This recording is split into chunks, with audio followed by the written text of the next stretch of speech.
In this video, we're going to take a look at rubrics and how they can be used in laboratory assessment. This is all part of the TEAM project. So just a quick overview of the TEAM project. It's a collaboration between 4 ITs, Institutes of Technology, and it's funded by the National Forum for the Enhancement of Teaching and Learning. And the aim is to examine the effectiveness of various digital technologies in laboratory assessment. So 4 technologies have been selected for pilot projects across the participating colleges: electronic lab notebooks, ELNs, and e-portfolios, digital feedback, rubrics, and videos with online quizzes. So this video, as I said, we'll take a look at rubrics. So first half we'll take a wee look at what are rubrics, and then second half we'll take a wee look at developing a rubric and how to use it then.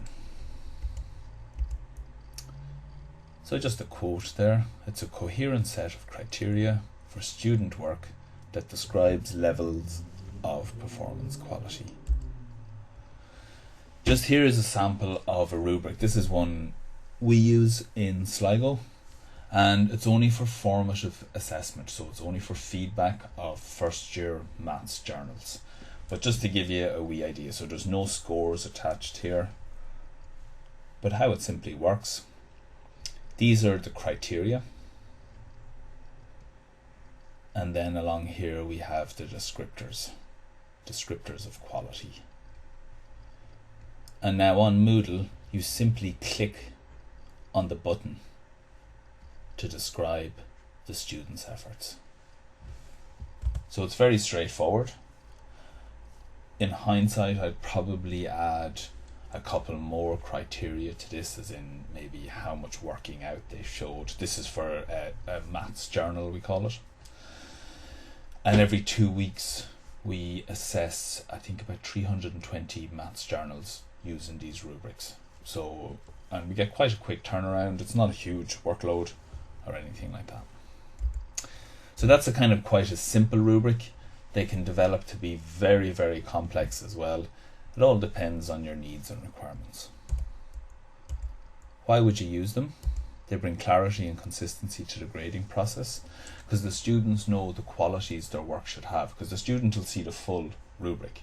So they'll see exactly what their assignment should have and to what level. And in the same way, the staff can set those levels, both what requirement and the desired outcomes, so they can be kind of defined quite clearly. They make grading more efficient, certainly quite timely, because even if you're correcting large volumes, just writing even a short comment can take quite time, whereas with a rubric you can actually hit quite a large quantity of feedback in a couple of seconds. They make grading fairer. Again, the more developed the rubric, kind of the fairer it becomes. They provide timely feedback because they're pretty much instantaneous, simple as complicated as you want, and they can facilitate communication with staff. So it's very easy to kind of take a look at a student's profile, because staff who are sharing a module will share the rubric, so they can see, without even talking to other staff members, how a student is progressing or not in a module, just by looking at their previous rubrics of assessments. So when you're assessing with rubrics, there's 3, and again it can be for summative or formative assessment. Summative, where you're assigning marks to the assessment, or formative, where really it's just a tool to give the students feedback. So there's 3 bits: the criteria, they're the essential elements. There's the descriptors, so they should be kind of descriptions of performance across a continuum of quality. So again, this really defining these are where all the work is in your rubric. And each assessment is going to have unique criteria and unique associated descriptors with those. Then there's the evaluation. The evaluation process is simply where you compare the student's work to the descriptors as laid out in your rubric. And you can assign a score then as well if that's the overall aim.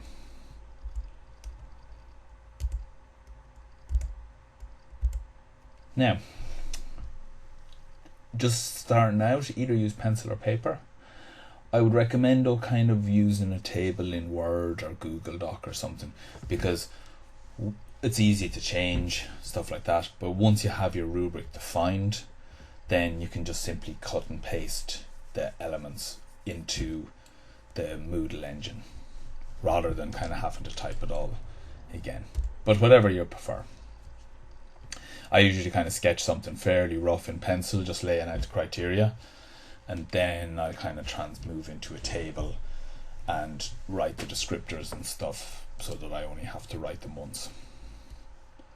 So just for kind of this video, we've prepared a rubric. Unfortunately, I've had to spread it over 2 slides just due to the nature of PowerPoint. PowerPoint and rubrics don't work well together, I've discovered. So we'll just take a look at a rubric, typical rubric, and then we'll look at how we build this rubric on Moodle. So here's a typical rubric. I won't read through it, you get the general idea. One thing to note actually from Moodle is Moodle actually doesn't allow you have an empty set, so to speak, so we don't really get to write these. So I'll just show you a way I came of defining the descriptors, but we'll see that in a later part. So we can see here again, it depends on you how you set things up. You can have it in ascending order, the best stuff, or descending order, the best stuff first and the poorer material at the end, or vice versa. So we have the abstract, these are our criteria, introduction. On the next slide then, the procedure. So the standard kind of stuff you'd expect in a laboratory report, and conclusion. These are our best descriptors, and these are our poorer ones. So there's our rubric. Again, your rubric, the one you'll design, will be unique to your assessment. So just quick conclusion on rubrics before now. In the next part I'll go and take a look at how we develop it on Moodle. So the main work is in defining the criteria and the descriptors of quality. That's where you have to really sit down and figure out exactly what it is being assessed and how you would describe good work. Once you've constructed and built your rubric though, they're very easy to use and edit and copy, and you can kind of use the same rubric. Like I use the same rubrics 5 or 6 times into one semester. You just duplicate it and you have a fresh rubric to work with again. So they're very easy to work with once they are built. They significantly reduce the marking workload. As I was saying, we fly through 320 journals every 2 weeks. We do it during class while the students are doing an online test. So they get their summative feedback from the online test, and then they get their formative feedback from the rubric. So every 2 weeks we can give them significant feedback on their progress. They allow consistent marking to be maintained. So even one of the groups in science in Sligo, the final year project. So there'd be, I think there's 8 or 9 staff involved in marking the final year projects, but they all work off one rather huge and impressive rubric. But every single part of the assignment is broken down.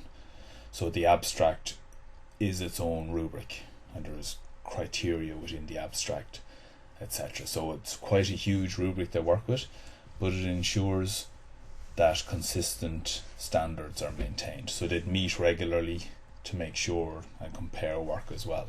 But the rubric is the real element that kind of drives that continuity across the assignment. The marking of the assignment, sorry. So basically, give them a go. They're worth a crack anyway. I think most people who try them generally don't go back, as they say. So now,